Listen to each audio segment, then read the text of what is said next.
여러분, 물을 한번 떠올려 보세요. 그 맑고 투명한 모습을 상상해 보세요. 물은 말이 없습니다. 소리 없는 침묵 속에서 물은 묵묵히 자신의 길을 갑니다. 하지만 그 조용함 속에 엄청난 힘을 품고 있죠. 때로는 거대한 산을 깎아내리고 때로는 단단한 바위를 뚫어 생명의 길을 만들며 이 세상 모든 생명을 한결같이 보살피고 키워냅니다. 고대 현인 노자는 이러한 물의 본성을 꿰뚫어보며 깊은 통찰을 남겼습니다. 그는 말했습니다. 상선약수, 최고의 선은 물과 같다. 이 얼마나 아름답고 심오한 비유입니까?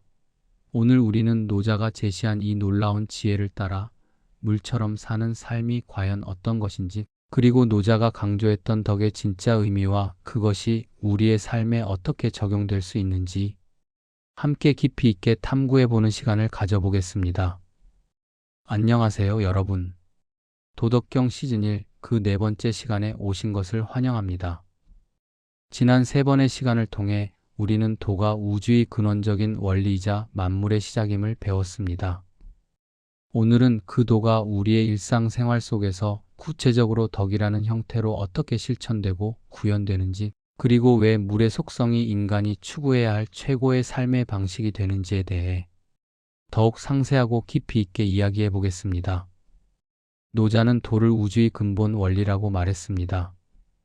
그렇다면 덕은 무엇일까요? 덕은 도에 따라 살아가는 방식입니다. 노자가 말하는 도는 자연의 법칙이자 우주 만물을 움직이는 거대한 흐름과 같습니다. 우리 눈에 보이지 않지만 모든 것의 근원이 되는 거대한 질서이자 에너지라고 할 수 있습니다. 이 도는 그저 추상적인 개념이 아닙니다. 계절이 바뀌고 해가 뜨고 지며 생명이 태어나고 소멸하는 모든 과정 속에 내재된 변치 않는 진리이자 본질적인 흐름입니다. 이 도가 세상을 움직이는 보편적인 원리라면 덕은 바로 이 원리를 우리 삶 속에서 구체적인 행동과 태도로 구현해내는 것을 의미합니다. 마치 거대한 강물이 자연의 섭리에 따라 흐르듯이 우리 인간도 세상의 근본 원리인 도에 발맞춰 살아가려는 의식적이고 적극적인 노력이 바로 덕스러운 삶의 방식이라는 것입니다.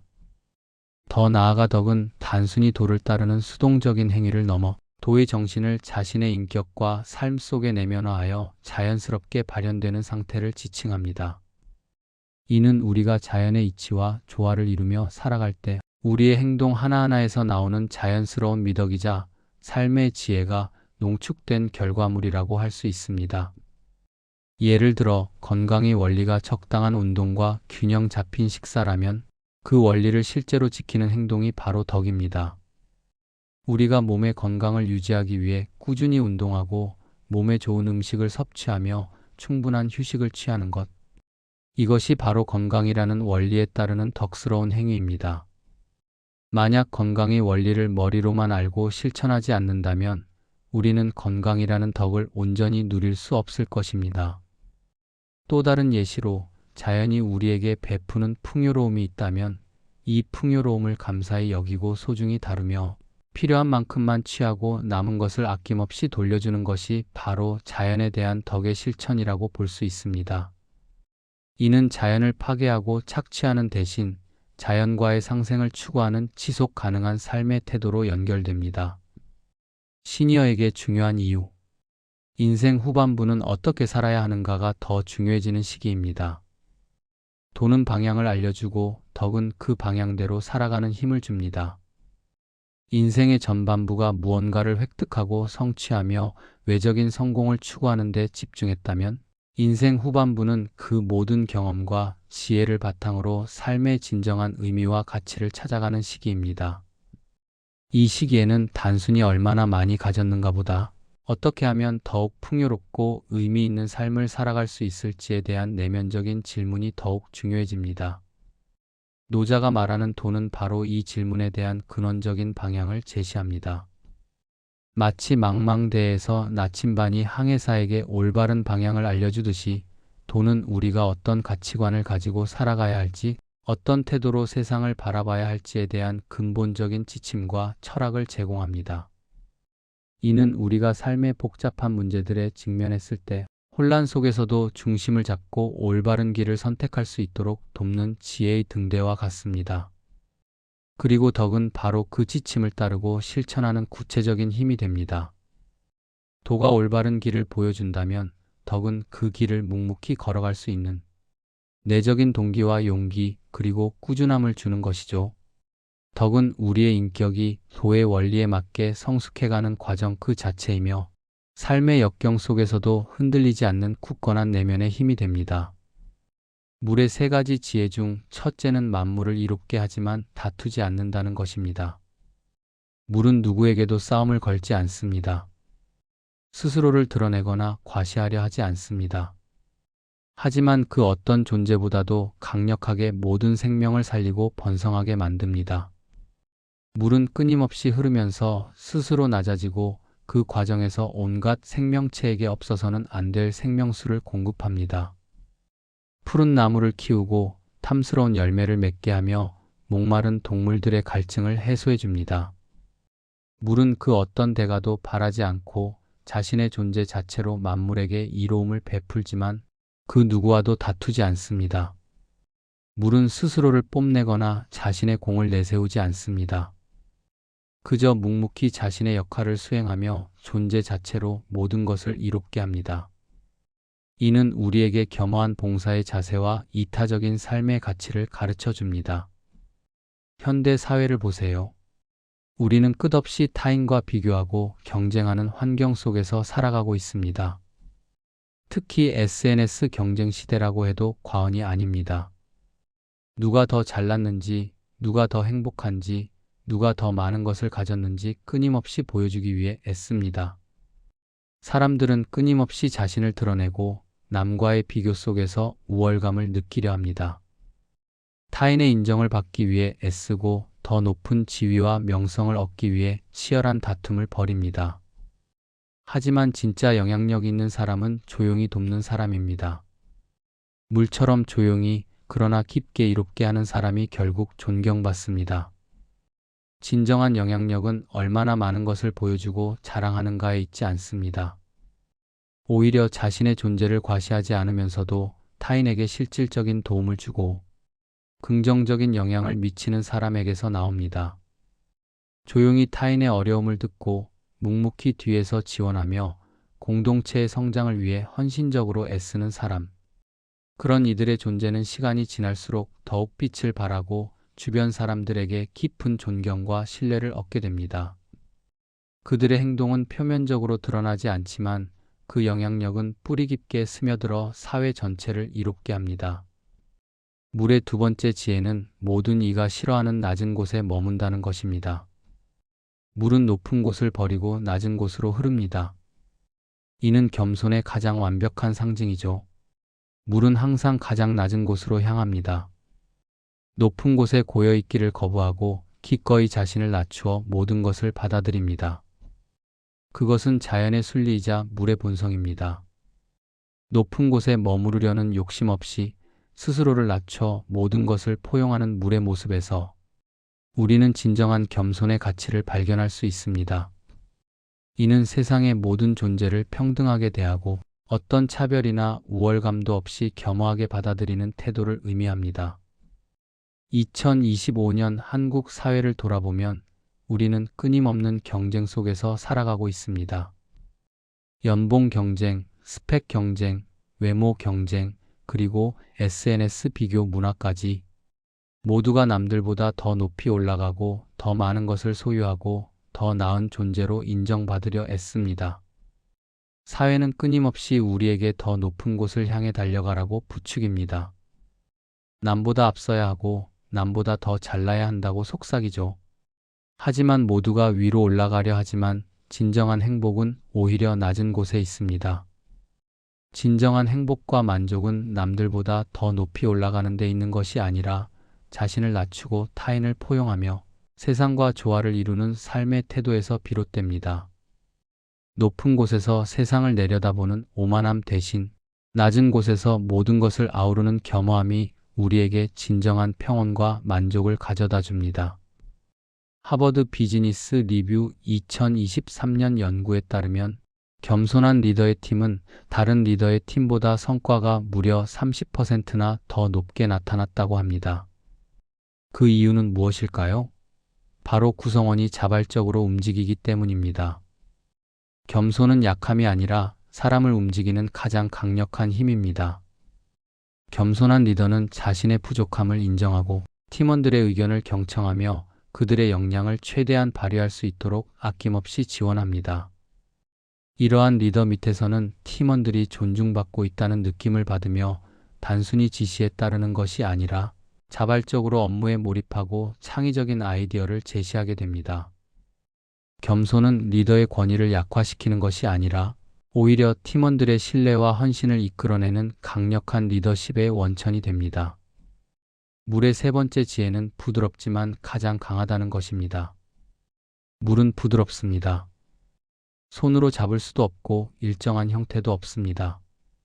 하지만 이렇게 부드러운 물이 오랜 시간 동안 지속적으로 흐르면 단단한 바위를 뚫고 깊은 계곡을 만들며 거대한 자연의 지형을 변화시킵니다. 물은 어떤 장애물에도 굴하지 않고 그저 자신의 길을 찾아 묵묵히 흘러갑니다. 물의 부드러움은 약함이 아니라 오히려 끈기와 지속성에서 나오는 궁극적인 강인함을 상징합니다. 이는 외부의 강압적인 힘에 저항하기보다 유연하게 대응하며 결국 모든 것을 변화시키는 유연한 힘을 의미합니다. BTS 사례를 보십시오. BTS가 전 세계적인 그룹이 된 이유는 무엇일까요? 단순히 뛰어난 음악성이나 퍼포먼스 때문만은 아닙니다. 그들은 팬들과 같은 높이에서 소통했기 때문입니다. 그들은 자신들을 스타로 내세우며 위에서 군림하려 하지 않았습니다. 대신 팬들과 친구처럼 교감하고 그들의 이야기에 귀 기울이며 함께 성장하는 모습을 보여주었습니다. 이것이 바로 부드러움의 힘입니다. BTS는 팬덤과의 소통에 있어서 항상 낮은 자세와 진정성을 유지했습니다. 자신들을 스타로 내세우기보다는 팬들과 친구처럼 교감하고 그들의 이야기에 귀 기울이며 함께 성장하는 모습을 보여주었습니다. 이러한 부드럽고 겸손한 소통 방식은 전 세계 팬들의 마음을 깊이 사로잡았고 그들의 강력한 지지 속에서 BTS는 전례 없는 성공을 거둘 수 있었습니다. 부드러움은 상대방의 마음을 열고 공감대를 형성하며 견고한 관계를 구축하는 가장 효과적인 방법입니다. 강압적인 힘은 일시적인 복종을 이끌어낼 수 있지만 부드러움은 진정한 공감과 협력을 이끌어내며 지속적인 영향력을 행사합니다. 현대 리더십과 도덕경의 만남은 서번트 리더십 섬김의 리더십에서 잘 드러납니다. 이는 리더가 앞에서 끌고 가는 것이 아니라 뒤에서 받쳐주며 조직원들이 스스로 성장하도록 돕는 리더십입니다. 노자가 말한 물의 리더십과 같습니다. 섬김의 리더십은 리더가 스스로를 가장 낮은 곳에 두어 구성원들의 성장과 복지에 최우선 가치를 두는 리더십 스타일입니다. 이는 단순히 지시하고 통제하는 것이 아니라 구성원들의 필요를 파악하고 그들의 잠재력을 최대한 발휘할 수 있도록 적극적으로 돕는 역할을 합니다. 리더는 마치 물이 모든 것을 포용하고 이롭게 하듯이 팀원들을 섬김으로써 그들의 역량을 키우고 조직 전체의 성과를 극대화합니다. 이는 권위적인 리더십이 아닌 공감과 존중을 기반으로 한 협력적 리더십의 전형입니다. 다음은 어센틱 리더십 진정성 리더십입니다. 꾸미지 않고 있는 그대로의 모습으로 이끄는 리더. 겸손과 낮은 자세가 핵심입니다. 진정성 리더십은 리더가 자신의 가치관과 신념에 따라 솔직하고 투명하게 행동하는 리더십입니다. 이는 겉으로 보이는 이미지나 가식적인 모습이 아니라 자신의 내면과 일치하는 진정한 자아를 바탕으로 팀원들과 소통하고 관계를 맺는 것을 의미합니다. 이러한 리더는 자신의 강점과 약점을 모두 인정하며 겸손한 자세로 자신의 부족함을 드러내는 것을 두려워하지 않습니다. 낮은 곳에서 팀원들과 함께 문제를 해결하려 노력하며 자신의 실수도 인정하고 배움을 얻으려 합니다. 그 결과 팀원들은 리더에게 깊은 신뢰를 느끼고 진정성 있는 관계 속에서 더욱 몰입하여 업무에 임하게 됩니다. 실제 기업 사례로 스티브 잡스를 들 수 있습니다. 그는 무엇을 만들라가 아니라 왜 만드는가를 공유했습니다. 스티브 잡스는 단순히 직원들에게 특정 제품을 만들라고 지시하는 것을 넘어 애플이 추구하는 근본적인 가치와 비전을 끊임없이 공유했습니다. 왜 우리가 이 제품을 만드는가? 이 제품이 세상을 어떻게 변화시킬 것인가? 와 같은 질문을 통해 직원들의 내재적인 동기를 부여하고 그들이 스스로 의미를 찾아 일할 수 있도록 이끌었습니다. 이는 무리 만물에게 스스로 존재의 이유를 보여주듯이 리더가 조직의 근본적인 목적을 명확히 제시함으로써 구성원들이 자발적으로 움직이게 하는 물의 리더십의 한 형태입니다. 구글 20% 타임은 자유 속에서 창의성을 폭발시켰습니다. 구글은 직원들에게 업무 시간의 20%를 자신이 원하는 프로젝트에 할애할 수 있는 완전한 자유를 부여했습니다. 이는 물처럼 흐르는 유연한 환경을 제공함으로써 직원들이 스스로 관심 있는 분야를 탐색하고 창의적인 아이디어를 자유롭게 펼칠 수 있도록 했습니다.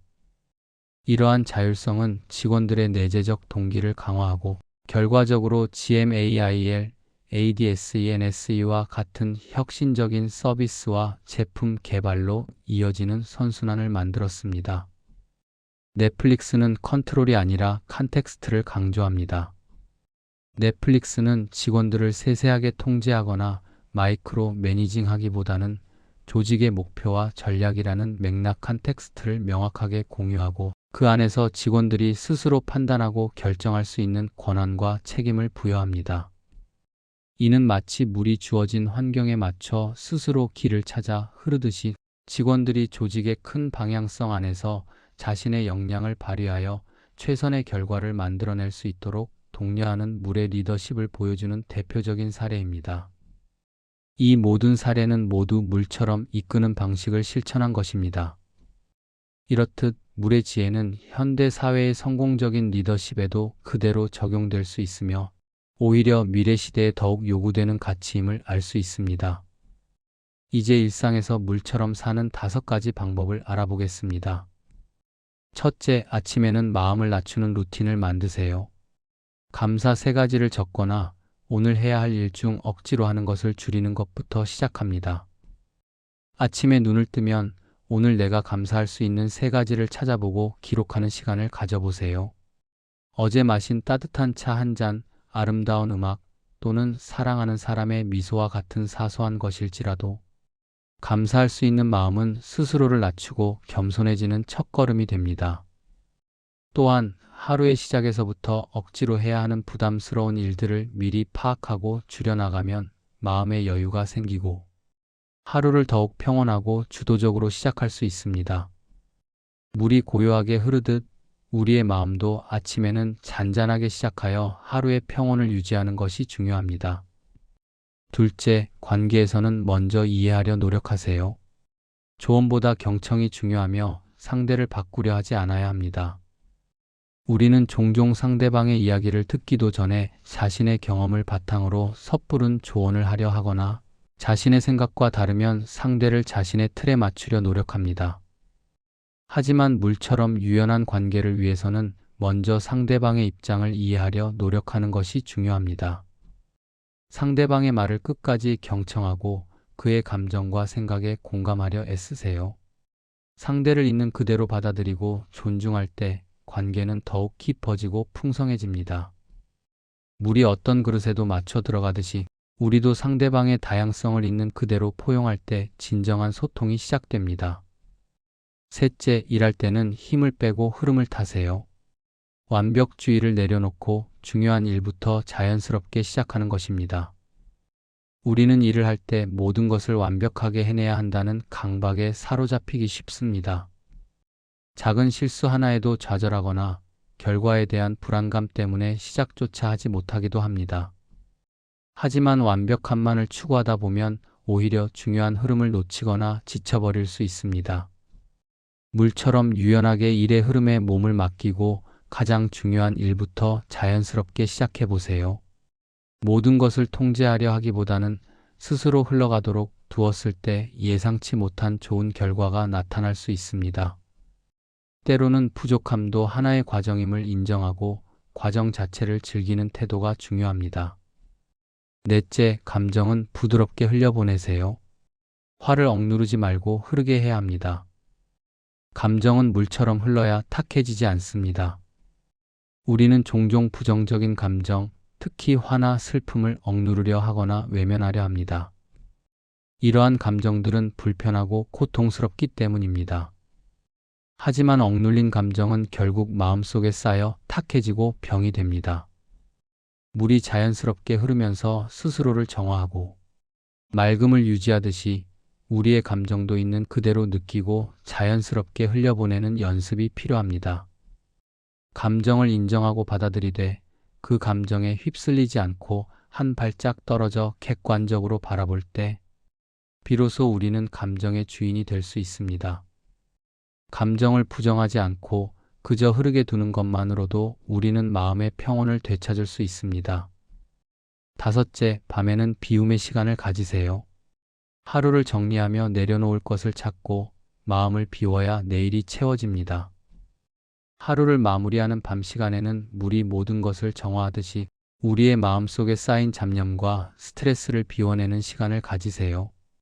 오늘 하루 동안 있었던 일들을 되짚어보며 불필요한 걱정이나 미련, 후회를 내려놓는 연습을 하는 것입니다. 마음을 깨끗하게 비워야 새로운 생각과 에너지로 내일을 채울 수 있습니다. 마치 그릇을 비워야 새로운 음식을 담을 수 있듯이 마음을 비워야 새로운 기회와 영감을 받아들일 수 있습니다. 편안한 휴식과 명상 혹은 가벼운 일기 쓰기 등이 좋은 비움의 루틴이 될 수 있습니다. 마지막으로 겸손과 비굴의 차이를 알아보겠습니다. 많은 사람들이 겸손을 자신을 깎아내리거나 스스로를 과소평가하는 것으로 오해합니다. 하지만 진정한 겸손은 나를 낮추는 것이 아니라 나를 크게 만들지 않는 것입니다. 자신의 능력과 성과를 있는 그대로 인식하고 그것을 불필요하게 자랑하거나 뽐내지 않는 태도입니다. 이는 자신에 대한 정확하고 객관적인 인식을 바탕으로 타인을 존중하고 세상과 조화를 이루려는 마음에서 나옵니다.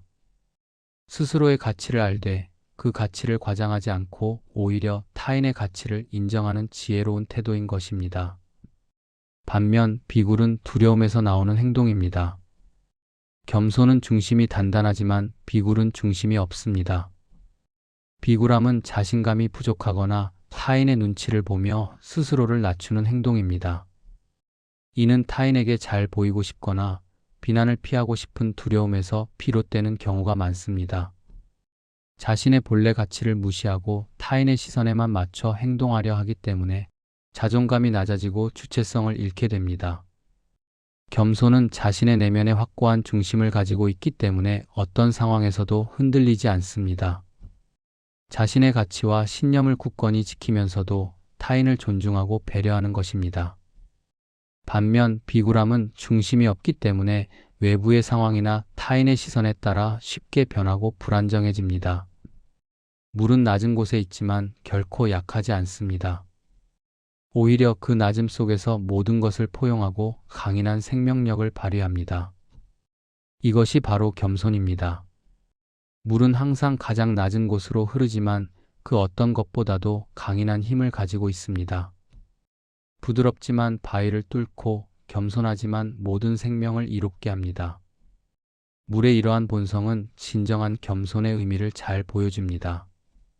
낮은 곳에 머무르지만 결코 약하지 않고 오히려 그 낮음 속에서 진정한 힘과 생명력을 발휘하는 것. 이것이 바로 노자가 말하는 덕을 품은 삶의 방식이자 물이 우리에게 가르쳐주는 궁극적인 지혜라고 할 수 있습니다. 우리가 물처럼 살아갈 때 우리의 삶은 더욱 평화롭고 풍요로워질 것입니다. 감사합니다.